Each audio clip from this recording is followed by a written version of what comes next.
All right, so I guess I'm just here today with a friend of mine, Peter Rukavina, and we're doing his top 5 fountain pens. So, Peter, what do you have?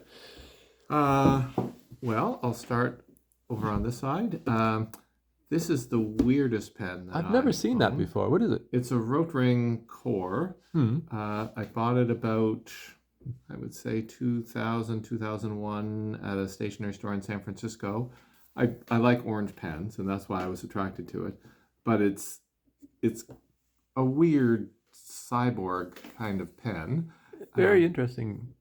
The clip almost looks like it has a grip on it, Yeah, or the cap looks like it has a grip. well, it does, but it's not. I don't know. It's not.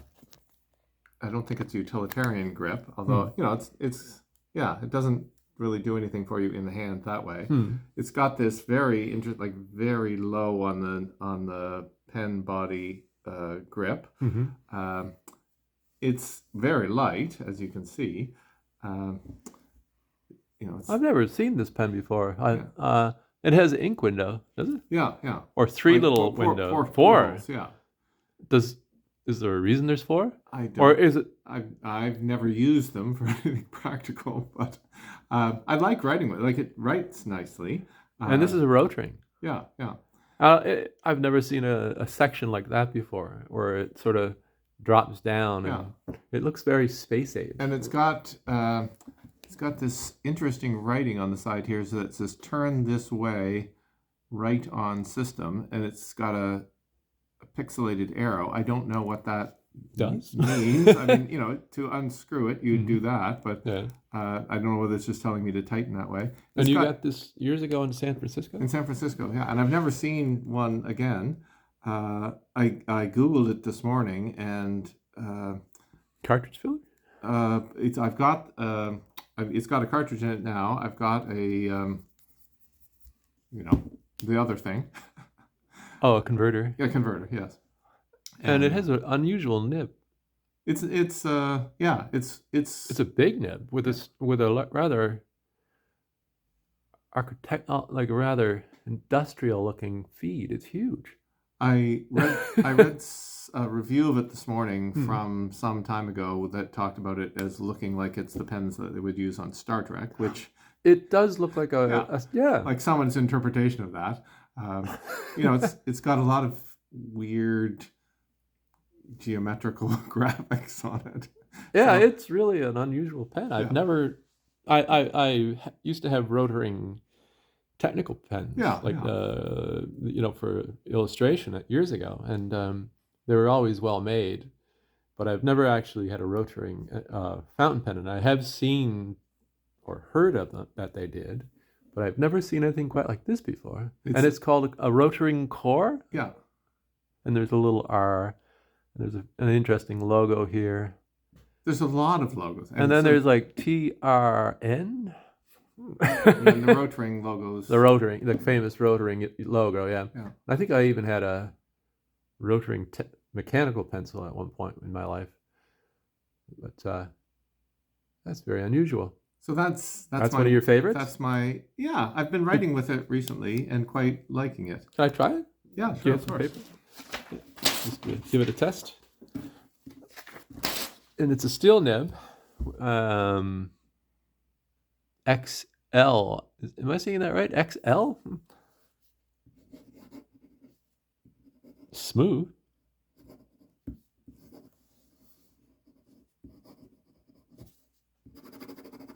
Yeah, it's very smooth. It feels very nice to write with. Yeah, but it's an unusual pen. it is I an like that. unusual pen. Yes. I've never seen that before. And it has a nice clip cap. Yeah, I'm a big it's clip got a cap. very satisfying clip cap. Yes. I like that Yeah. cap. Anyway, that is a very interesting pen. I'll Yes. have to research that. Yeah. Okay, and what else do you got? So I have this. My favorite kind. You'll see. I guess from the panorama here that I like orange pens and yellow pens. Yeah. So I have two yellow pens here. This one is a Pilot Oh.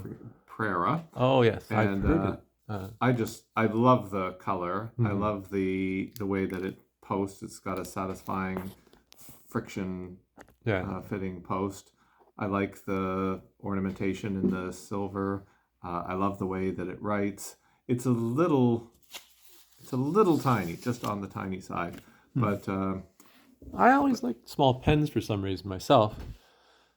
And Pilot, of course, makes such good pens all around. The Metropolitan, for one yeah, instance. the Metropolitan might be. But it looks like a different nib from the Metropolitan when I look at it. But it's very nice. And we have a friend who has every color. Who is it? Oh yes, yes. We have a friend who has all the colors Right. of the prera. And once again, that's a nice smooth nib. How do you spell it? P-R? P-R-E-R-A, prera, yes. Yeah, Pilot makes it such a nice product. Like, they're always reliable. And this would be like not necessarily an inexpensive pen, It wasn't. but it's not their most expensive pen. No, it wasn't. I don't think it was a $200 pen. It might have been a $60 or $70 pen, I'm guessing. I think it's in that range, yeah. Yeah. And Dan has them at the bookmark, Yeah. of course.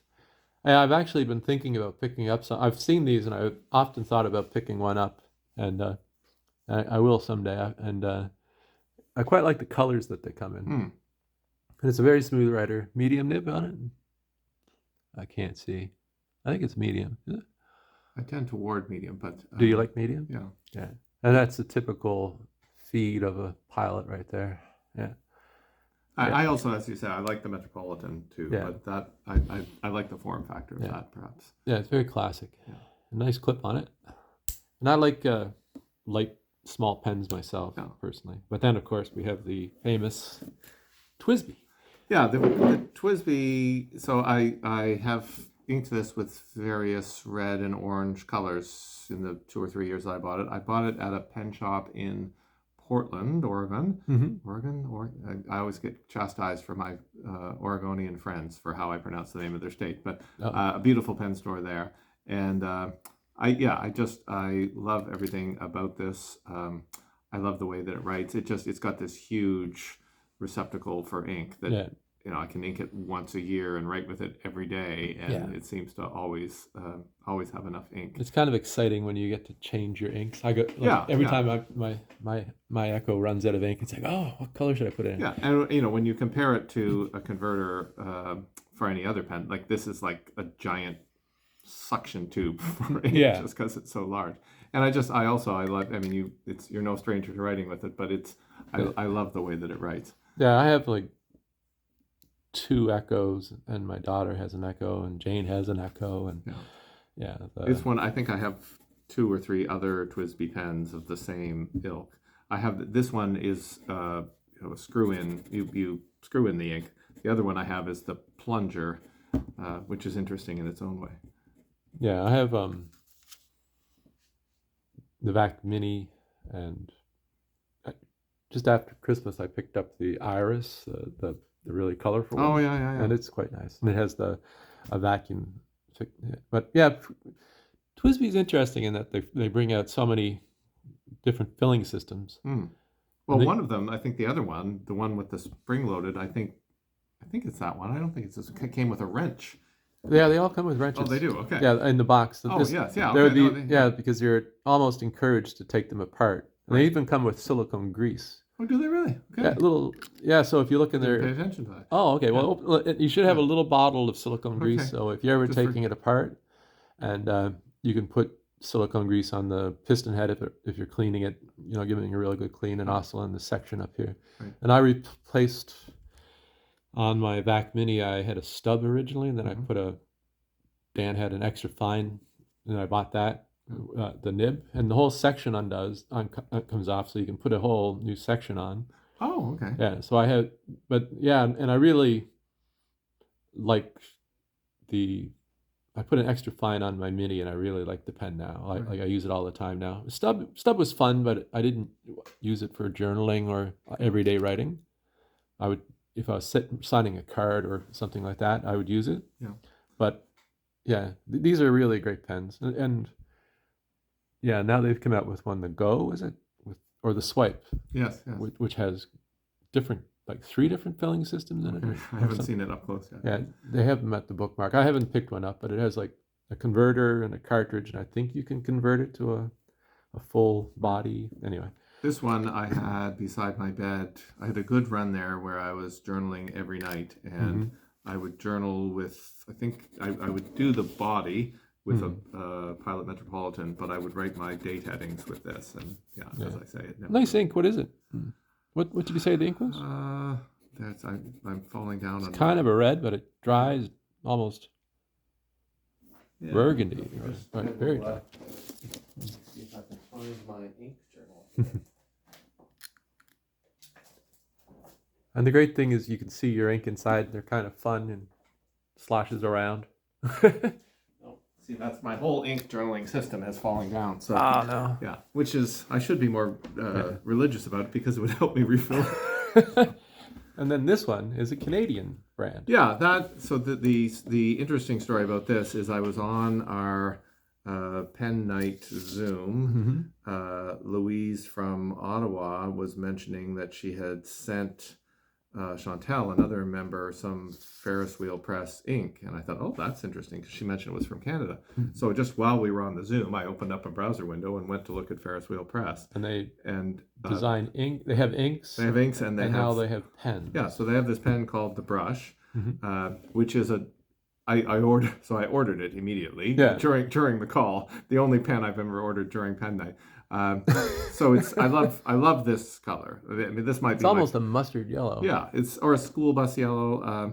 Or a cadmium yellow. It doesn't have a clip, but it doesn't roll because it has a nut. Yeah, a brass nut. I'm assuming. And then if you unscrew it, it's got a beautiful ornamentation. Oh, okay. And looks like brass, is it? Or I think it is. Yeah. And it writes like a dream. I mean, if it would be my desert island pen. I think if there's any pen. But it doesn't. I'm looking at it and I'm thinking it doesn't post, or you wouldn't want to post. It does post, yeah. But I would say plastic and I'd be worried when I look at the brass nut, which is kind of a cool idea. I see the threads and I would be like, that's gonna rip the plastic. I mean, I think if you look at it in the light, you can see some evidence of that on the body already. Not too much, but no, it's in good shape. But it's long enough that I don't have to post, I guess. Yeah, it's fairly. It's an interesting feeling pen. Like there's a texture to the section that almost it might be too slippery without that. Yeah, and I mean when you compare it to the Rotring, I mean the Rotring. Can you imagine two more different ways of gripping a pen? So it's And that's made probably in China, but it's designed in Canada. That's a good question. I don't know. I bought it from Markham, so I just assumed that's where it came from. But that is nice. And that's got Ferris wheel press ink in it, and they have this lovely ink packaging. Clearly they're in the creative industry, so they have this lovely packaging for their ink. So that is their. That's very nice embroidery. It's a nice ink. I haven't tried their inks yet. It's on my list of things to try. Yeah, I can't remember the name of the ink. I think it's Wintergreen. Wintergreen? Yeah. And the nice thing about their inks is you can buy them in these tiny 5 ml bottles. And so that's enough to. And then they have bigger bottles. But their bottles are weirdly shaped, the big ones. They're really narrow but high, aren't they? Kind of round. And I don't think I've ever bought one of their big bottles. So you buy it, so it's an ink charger is what it's called. It says. Oh, that's a nice box. Yeah. And a magnetic. Oh, okay. So these are their sample bottles, and so you buy 3 different colors, or and I think if memory serves, I may have bought this. This might have been a season, if I recall correctly. So it's like a sample set. Yeah. And you got that at Bookmark, or did you buy that? No, online? I bought that at the same time as I bought the pen. Yeah. So. And, I can see there. Yeah, when I bought the pen and the ink, they didn't sell them at the Bookmark, but they have. They have them now. Yeah. And it's okay. It's like a sample. Size. Yeah, the frustrating thing is that the individual ink bottles aren't marked. So I have to go back and look at I was looking at it. Oh wait, there's a number on the bottom. What's that mean? Oh yeah, okay. I never but it doesn't really tell you what that means. Yeah, but maybe that's SPC Yeah, okay. But the ink codes, I imagine I could look that up on their website. It's either Mom or Wow. I'm going with Wow. But Yeah. their whole graphic sensibility, I mean, from their website to Yeah. their ink packaging to their bottles. I like the packaging. I like this little box. When you could probably use that for all kinds of purposes. Including It's a almost pen. pen Including a size. pen, yeah. But that's a charger set. Yeah, Yeah. ink charger set. 5 milliliter I ink mean, I've been vials. using this screen for a year now, and yeah, it's Very nice so design, eh? Like the packaging. oh yeah. And the pen is is almost like a classic design, but then they have this industrial element tossed into it, which I find quite interesting. But also, there's sort of a, might I say, steampunk element to it. Yeah, I would say that exactly. I think that's exactly what I thought when I bought it. So. Steampunk, yeah. With and they have some other nice colors as well. So, but this is the only pen they make, as far as I believe it is. Yeah, at least it was when I bought it. So. Yeah. All right, that's cool. And what's the other ones? Then you have. So I started buying Kaweco pens. There's one that's even smaller than this. This is the Sport. So the lilliput. Yes, yeah. I bought one of those. There's a wonderful stationery. Well, there's many wonderful stationery stores in Berlin, and that was my first Kaweco that I bought there. And then this was my second. And I own one of those in orange, a plastic, and then this is metal. And so I bought it with a medium nib in it, and then I wanted to experience writing with a broader nib. And so you can just screw them in and out, and they had extra nibs for sale at the bookmark. So I got this very chunky nib. Yeah, it looks like a stub, and it almost looks like,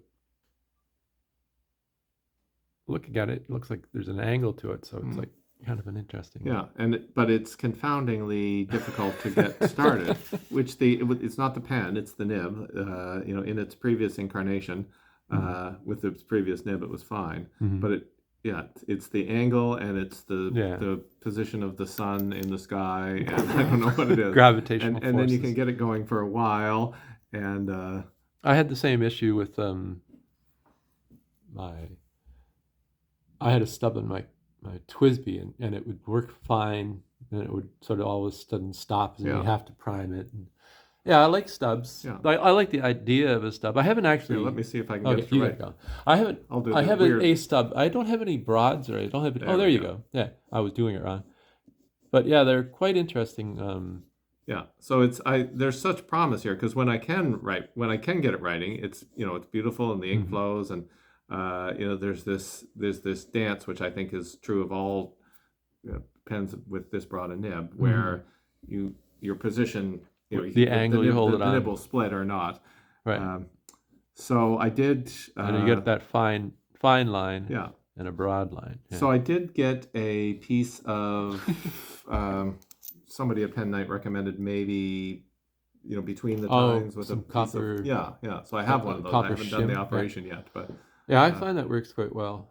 I have the little copper sheets, and sometimes when I get an old pen and I'm fixing it up, I often go between the tines. Right. And also what I do is if I have an old pen and I'm cleaning it up, I'll even take the feed out and then run the copper through the channel. Oh, okay. Because sometimes the little, the channel can almost look like a hairline, but just by running the brass sheet through the channel of the feed, cleans out, like, could be, the smallest little particles. But the other thing I like about Kaweco is that they have these nice pen sleeves, I guess. So I have several of those too, and it's a nice pen to just put in my bag and carry around. You're not worried about it. Well, I'd be worried about a brass. It's quite expensive compared to the other sports. I have 2 sports, and I've taken the nibs out of both of them and put them in vintage pens. Okay. Because I had broken nibs on 2 pens, and oddly enough, the nib size was like a number 5 or something, like quite a small, and it fit into 2 old pens. But until I get nibs for them, I'll keep that. So I have 2 bodies. The pens that aren't here I probably have 3 or 4 Lamy pens, which I love the aesthetic of Lamy pens. I love the colors. I love the Lamy ink, and I hate Lamy pens. I think there's just something about the way that they write and the way they flow and the feedback. It's not. I wish they were different. That's the Safari you have? I Or, have, yeah, I or have. All-Star? No, I think I have 4 Safaris, and Yeah. it's like a year goes by, and They I come get up with a new forgetful. color and they suck you and I in. think, oh, this time's This'll going to be work. different. So I bought they have the color of the year or the colors of the year, and I think it was 2 years ago they had the mango Right. ink Yeah. and mango Safari, beautiful, even nicer than this Yeah. in terms of its color, but it was just confounding in terms of how it didn't work for me. I don't think it's a broken pen. It's just it's not. So you just don't like it? No. There's either, I think it's one of those companies, there's no middle ground. No. You either love it or you hate it. Yeah.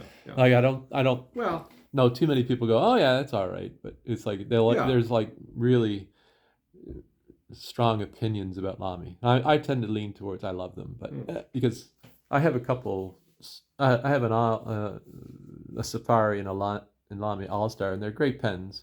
But then I have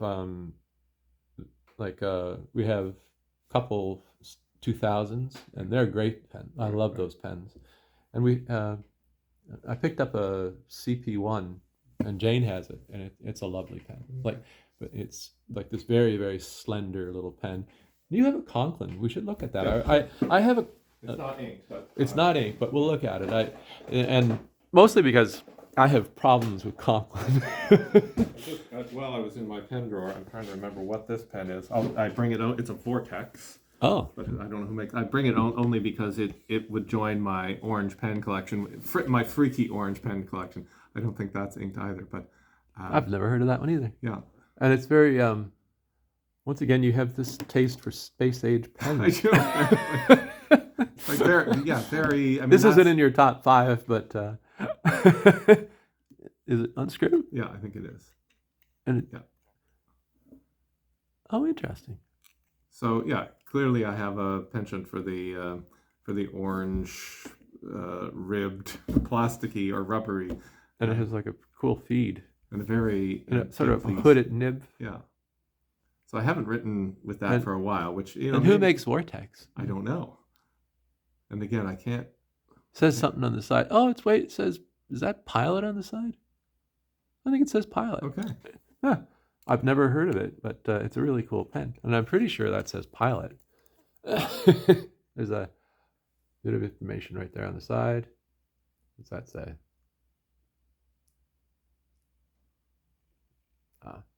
Getting old. My eyes are gone. So that's an outlier. But then there's this Conklin pen, which I saw at the bookmark. I just loved the Oh yes, I have jet blackness of it. Yeah, and it's a big chunky pen. Yeah. It's like writing with a heavy cigar or something It like that. is. That is. And it has it's a spring clip on it. That is a shiny black pen. It is. And it's like very stealth. And that would fall into a category of. And it has that Omniflex nib on it. Yes, and that's what drew me to it. So. But I had one. I had the I have a Conklin duragraph, and it's the most disappointing pen I own. I actually had it with a similar nib to that. If that's the Omniflex, I bought a replacement nib on it. I just got a standard Conklin nib, and I put it on. And at first, I thought I really liked it, and then as I work with it, it's like meh. But it's a beautiful pen. Well, there are pens that I have in my collection that that fall into that category where it's a beautiful pen. I don't like writing with it, but I'll keep it. So. Yeah, and this isn't inked up, but No. Yeah, and the thing about this is that it's referred to it's sold almost as a flex nib. Right. But I've never been able to get any flex out of them. I find them very, very stiff, but it looks lethal. Yeah. It looks like it's on the end of an arrow. Yeah. No, you could or a weapon of some kind, or very like something under the sea kind of thing. But it's a beautiful pen, and it's nice size. Actually, that's bigger. That's bigger than my personal taste. I tend to go for the small pens. Like if you look at the Conklin compared to this little It's like a Pilot. the The Pilot is Chevette tiny. versus a Malibu or something. Yeah. And the Chevette would last longer than Yeah. the Malibu. Yeah. So those are quite interesting. That's a huge pen. There's a whole other class of pens, which we may talk about another time, which is pens. These are I don't think there's a pen. Well, the brush pen I think was $199. That would be the most expensive one. There's a whole like the sub $5 or the sub $7 pens, which I'm fascinated by, and frequently, I'll be traveling and I forgot to buy a fountain pen, so I'll just go to a stationery store and buy a disposable fountain pen, and often those write just wonderfully. And some of those ones that are disposable can be hacked. Okay, well, like there's a Pilot that's disposable, and there are videos on, I forget what it was. Anyway, there's a Pilot disposable fountain pen that you can hack. Right. I'll look up the name at home. I forget right offhand, but there's a whole process where you can pull the nib out, fill it up with ink again, right, and it works. like refilling your ink cartridges in your inkjet printer, I guess. Exactly. So. Yeah. Or yeah. So everybody figures a way to hack something. So, but it's funny. Talking about cheap pens, I did a video the other day with like Pilot, the Platinum Preppy, and Right. and there was this cheap pen called Uli that we found at the Al's Hollow toy store. Oh yes, yes. And surprisingly, it's a good writer. Yeah. But for like under $10. I bought online as part of an order of something else some Mnemosine Singularities, which were, I think they were $5 pens or $7 pens, but refillable, and they may have even come with a converter, I think. Just clear acrylic pens, and they're wonderful. Yeah. I bought them thinking in the same way that you can with a Preppy, that you could convert, fill the ink with it, get an O-ring and fill the body with ink. Yeah. I think those might have been the ones that had a hole, poured in the ink, and the ink just drained out the bottom. Oh, right, the bottom of it. Yeah. Sometimes they have little breather holes, and that ruins the fun.